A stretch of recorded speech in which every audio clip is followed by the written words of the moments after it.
శ్రీమాత్రే నమః.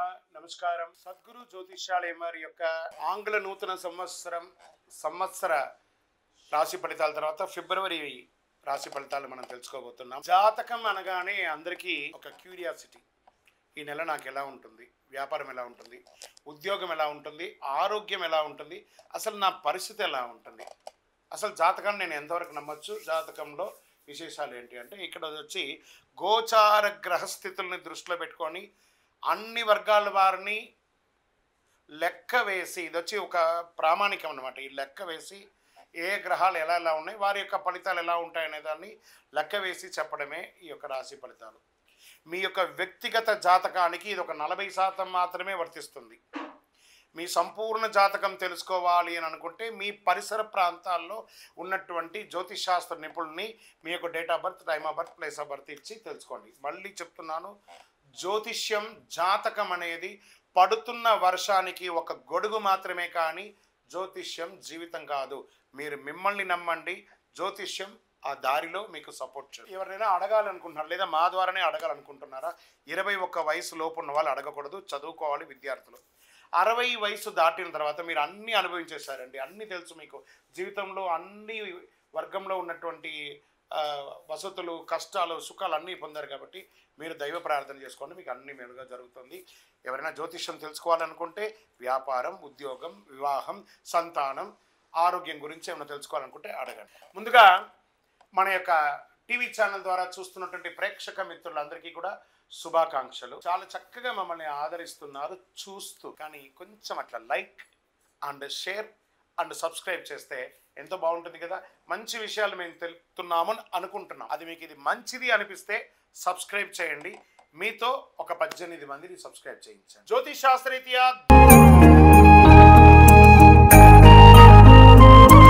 ద్వాదశ రాశుల్లో 11వ రాశి అయినటువంటి కుంభరాశి మిత్రులారా, మీరు ధనిష్ఠా నక్షత్రం 3, 4 పాదములు, శతభిష నక్షత్రం 1, 2, 3, 4 పాదములు, పూర్వభద్ర నక్షత్రం 1, 2, 3 పాదాలకు జన్మించిన మీరు కుంభరాశి వారిగా పరిగణించబడుతున్నారు. ఈ నెల మీకు శుభాశుభ ఫలితాలు ఎలా ఉన్నాయనంటే, శని 7.5 శని నడుస్తుంది, 7.5 శని సంచారం ఎల్నాడి సభ ప్రభావంతో కుంభరాశి మిత్రులారా ఈ నెల ఫలితాలు మిశ్రమంగా ఉంది. సూర్యుడు మరియు బుధుడు 12వ ఇంట్లో ఉంటారు, బృహస్పతి 4వ ఇంట్లో, శుక్రుడు మీనరాశులు 2వ ఇంట్లో, బుధుడు ఈ నెల ప్రారంభంలో 12వ ఇంట్లో, కుజుడు మొత్తం నెలలో 5వ ఇంట్లో, కేతువు 8వ ఇంట్లో, రాహువు ఇంకా శుక్రుడు 2వ ఇంట్లో, బుధుడు మరియు సూర్యుడు 12వ ఇంట్లో ఉంటూ, దీనివల్ల ఏమవుతుంది, ఈ గ్రహాలంతా ఇలా ఉండడం అంటే అధికమైనటువంటి ఖర్చులు ఉంటాయి. గత 10 ఏళ్లలో ఉన్నటువంటి ఖర్చు ఈ ఒక నెల మీరు పొందే అవకాశాలు ఉన్నాయి. బంధువులు రాక, ఇంట్లో సంతోషకరమైనటువంటి ఖర్చు కూడా శుభపరమైనటువంటి ఖర్చులని కూడా చెప్పచ్చు. జీవిత పురోగతి కోసం అవకాశాలు అందిపుచ్చుకునే అవకాశాలు నెల మొదటి భాగంలో ఉంటుందని కూడా చెప్పచ్చు. విడిపోయిన భార్యాభర్తలు కలిసే అవకాశాలు, ఇంటిలో వివాహాది శుభకార్యాలు, ఉపనయన శుభకార్యాలు, భూమి పూజ, గృహప్రవేశ యోగాలను కూడా చెప్పవచ్చు. ఎందుకంటే ఈ నెల వసంత పంచమి, రథసప్తమి, మాస శివరాత్రి, దాంతోపాటు మంచి మంచి శుభకార్యాలు కూడా వస్తున్నాయి. కాబట్టి కొత్త దుస్తులు, ఆభరణాలు కొంటారు. కొంతమందికి కొత్త ఇల్లు, వాహనం వస్తుంది. ఆధునిక శక్తికరమైనటువంటి ఎలక్ట్రానిక్ పరికరాలన్నీ కూడా కొనే అవకాశాలు ఈ నెల ఎక్కువ ఉన్నాయి. పిల్లలు గర్వించదగ్గ విషయాల్లో వార్తలను మీరు వింటారు. వివాహ ప్రయత్నాలు అనుకూలంగా ఉంటాయి. మీ కుమార్తె, కుమారుడికి వివాహం అయ్యే అవకాశాలు ఉన్నాయి. అప్పుడప్పుడు చిన్న చిన్న ఇబ్బందులు వచ్చినా మీ నోరు అదుపులో పెట్టుకుంటే అన్నీ అదుపులో ఉంటుందని చెప్పచ్చు. బంధువుల నుంచి వచ్చినటువంటి ఏ విధమైనటువంటి ఇబ్బంది వచ్చినా అవన్నీ కూడా తొలగిపోతుందని కూడా చెప్పచ్చు. కాస్త ఓపిక పట్టండి. బంధువుల మధ్య ఉన్నటువంటి వారు ఎవరైనా మీకు సహకరించకపోతే వారితో ప్రేమానురాగాలతో మీరు సందర్శించండి. కుటుంబ విషయంలో ఇతరుల యొక్క జోక్యాన్ని అనుమతించకండి. వాహనం నడిపేటప్పుడు జాగ్రత్తగా ఉండండి. స్నేహితుల వల్ల మంచి మంచి అవకాశాలు వస్తున్నాయి. ఉద్యోగులకి మార్పు ఉంటుంది. ఆఫీసులో ఉన్నతాధికారులతో మాట్లాడేటప్పుడు సహనంగా ఉండండి. వ్యాపారంలో కొంత గందరగోళం ఉంటుంది. పారిశ్రామిక మరియు వ్యాపార లాభంలో ఊహించిన దానికంటే కూడా ఫలితాలు వచ్చినా మాస ద్వితీయంలో కాస్త తగ్గుతుంది. పరోక్ష ప్రత్యర్థుల వల్ల సమస్యలు వస్తాయి. వ్యాపారంలో కొత్తగా ఏది కూడా ప్రారంభించకండి, ఉన్నదే చాలు. మాస తరువాతి భాగంలో కొన్ని ప్రయోజనాలు ఆశించవచ్చు. కుటుంబ సభ్యులు మీ యొక్క సలహాలకు విలువనిస్తారు. వ్యాపార ఉద్యోగస్తుల్లో ఉన్నటువంటి వారికి కాస్త పై అధికారుల నుంచి కాస్త మీకు ఇబ్బంది వచ్చే అవకాశాలు ఉన్నాయి. ఆరోగ్యపరంగా నోటికి సంబంధించి పుండ్లు లేదా జుట్టు రాలడం వంటి సమస్యల వల్ల సంభవించవచ్చు. ఈ నెలలో వైరస్ లాంటి చిన్న ఏదైనా వచ్చే క్రిమికీటకాలతో ఇబ్బంది వచ్చే అవకాశాలు ఉన్నాయి. కంటికి సంబంధించిన శస్త్రచికిత్స అవకాశాలు ఉన్నాయి. కాళ్ళు తరచూ మీకు నొప్పి వచ్చే అవకాశాలు ఉన్నాయి. బాగా జాగ్రత్త పడండి అని కూడా చెప్పచ్చు. వైద్యపరంగా ఒక టెస్ట్ తీసుకోండి. రాజకీయ నాయకులకి మిశ్రమంగా ఉందని కూడా చెప్పచ్చు. తస్మాత్ జాగ్రత్త. షేర్ మార్కెట్ జాగ్రత్త అండి. మీడియా రంగం వారికి మిశ్రమం.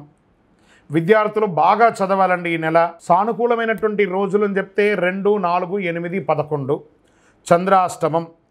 ఫిబ్రవరి 15, 2, 2025 ఉదయం 5:44 నుండి 17, 2, 2025 వరకు రాత్రి 6:02 అంటే 2.5 రోజులు చంద్రాష్టమం ఉంటుంది. కాబట్టి జాగ్రత్తగా మాట్లాడండి. ఎవరితోనూ మీ యొక్క శృతి మించకుండా మీ మాటలు అదుపులో ఉంచుకొని మాట్లాడండి ఈ 2.5 రోజులు. అదృష్ట సంఖ్య 2, 3, 7. ఏ ఒక్కరిని కూడా వ్యంగ్యపరిచి మాట్లాడకండి. అది మీకు కొంచెం స్వతహాగా ఉంటుంది. అది కొంచెం జాగ్రత్త పడండి. పూజించవలసినటువంటి దైవం దక్షిణామూర్తి మరియు హనుమత్ ఆరాధన మంచిది. శుక్రవారాల్లో అమ్మవారిని ప్రార్థన చేయండి. మీ ఇంటి ఇలవేలుపుకి ప్రార్థన చేయండి. మీ వయస్సు ఎంత ఉందో అన్ని దీపాలు వెలిగించండి. హనుమంతుడికి తమలపాకుతో అర్చన చేయండి. దక్షిణామూర్తిని ప్రార్థన చేయండి. గురువారాల్లో పసుపు వస్త్రాన్ని ఒకసారి ధరించండి. అతి శక్తివంతమైనటువంటి కరుంగాళిమాలను ధరించండి. ఈ కరుంగాళిమాల ధరించడం వల్ల ఆరోగ్యవంతులుగా ఉంటారు, ఐశ్వర్యవంతులుగా ఉంటారు, సమాజంలో గొప్ప పేరు పొందుతారు. ఏ విధమైనటువంటి నెగిటివ్స్ ఉన్నా కూడా అవన్నీ కూడా తొలగిపోయి దిగ్విజయం పొందుతారు. ఇంకనూ మీ యొక్క వ్యక్తిగత జాతకం తెలుసుకోవడానికి కింద కనబడుతున్నటువంటి మా నంబర్కి మీ యొక్క పేరు, date of birth, time of birth, place of birth WhatsApp చేయండి. కాల్ చేయకండి. మా వాళ్ళు మీకు మెసేజ్ పెడతారు. అప్పుడు మీరు వీడియో కాల్ చేసి మాట్లాడచ్చు. తెలుసుకున్నటువంటి యొక్క మిత్రులారా, మీరందరూ కూడా ఆయురారోగ్య ఐశ్వర్య భోగభాగ్యాలతో ఉండాలని అఖిలాండ కోటి బ్రహ్మాండ నాయకుడు అయ్యప్ప స్వామి వారిని ప్రార్థన చేస్తున్నాను. తిరుపతికి వచ్చినప్పుడు మన యొక్క అయ్యప్ప స్వామి వారి 18 అవతారాల దేవాలయాన్ని దర్శనం చేసుకోండి. తిరుపతి రైల్వే స్టేషన్ నుండి బస్టాండ్ నుండి 3 కిలోమీటర్ల దూరంలోనే ఉంటుంది. మీరందరూ యోగక్షేమంగా ఉండాలని ఆ అయ్యప్ప స్వామి వారిని ప్రార్థన చేస్తున్నాను. విజయోస్తు. వందే మాతరం, వందే మాతరం, వందే మాతరం. శరణమయ్యప్ప.